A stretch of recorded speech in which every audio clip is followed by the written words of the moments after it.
Hello guys, welcome to Python vibes. आज का हमारा टॉपिक है TCP/IP। TCP/IP stand for transmission control protocol and internet protocol. चलिए शुरू करते हैं।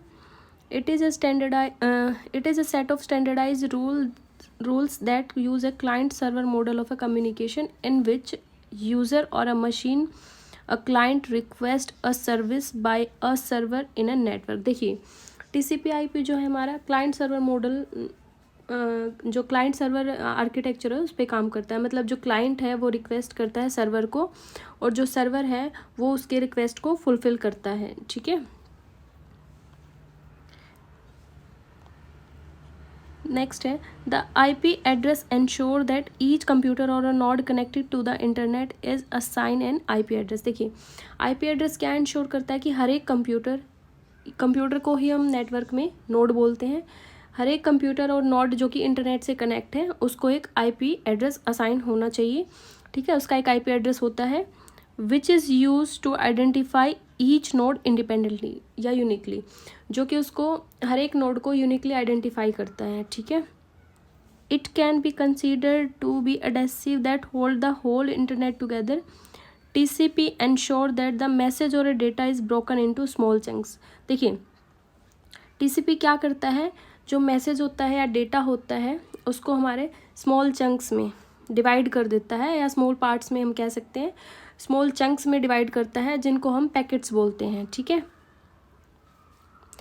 ये पूरा मैसेज एक बार ना भेजने की बजाय स्मॉल चंक्स में डिवाइड कर देता है और उन पैकेट्स को डिलीवर करता है। ठीक है, each of these packets are routed through the internet along a path from one router to next until it reaches the specified destination। देखिए ये क्या करता है, हर एक पैकेट को इंटरनेट के थ्रू एक राउटर से दूसरे राउटर और दूसरे राउटर से तीसरे, ऐसे ही करते करते डेस्टिनेशन तक जब तक ना पहुंच जाए तब तक डिलीवर करता है। ठीक है, TCP guaranteed the delivery of packets on the designated IP address. देखिए TCP गारंटी करता है जो पैकेट्स हैं उनकी डिलीवरी की। ठीक है, it is also responsible for ordering the packet so that they are deliver in a sequence. देखिए जो TCP है ये गारंटी करता है जो पैकेट्स हैं उनकी डिलीवरी की, और जो है ऑर्डर कि जिस ऑर्डर में पैकेट्स को भेजा गया है, जैसे 1 2 3 ऑर्डर में भेजा गया है तो 1 2 3 ऑर्डर में ही पैकेट्स को रिसीव किया जाए। ठीक है, इस चीज़ का भी TCP इस चीज़ को भी इंश्योर करता है। There are many redundant connections path in the internet with a backbones ISPs connected to the each other in a multiple location, so there are many possible path between two host.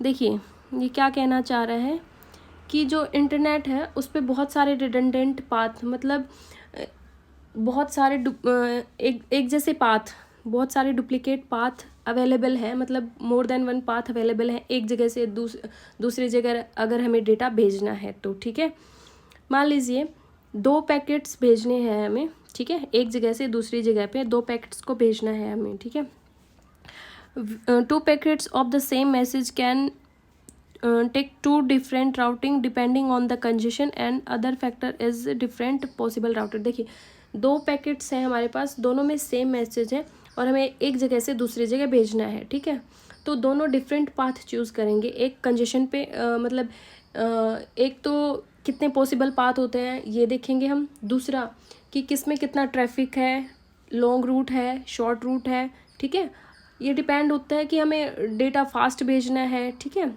इन सब का बहुत सारे factors पे depend करता है ये। ठीक है, when all the packet finally reaches to the destination machine they are reassemble into the original message at the receiver end. देखिए जब देखिए एक जगह से हम दूसरी जगह पैकेट्स भेज रहे हैं, मान लीजिए पैकेट चंक्स में डिवाइडेड है। ठीक है, सॉरी, जो हमारा मैसेज है वो चंक्स में डिवाइडेड है, मतलब बहुत सारे पैकेट्स हैं हमारे पास। ठीक है, तो हम पैकेट्स को भेज रहे हैं तो हर एक पैकेट अलग अलग रूट से होते हुए डेस्टिनेशन एड्रेस तक जा रहा है। ठीक है, तो जैसे 1 2 3 हमने A से B के पास भेजा है तो B के पास भी 1 2 3 ही जाएगा। ठीक है, इसी सीक्वेंस में जाएगा जिस सीक्वेंस में हमने भेजा है। ठीक है, तो रिसीवर एंड पे आके पैकेट्स रीअसेंबल हो जाते हैं जैसे कि सेंडर ने भेजा था। ठीक है, चलिए, थैंक यू एवरीवन।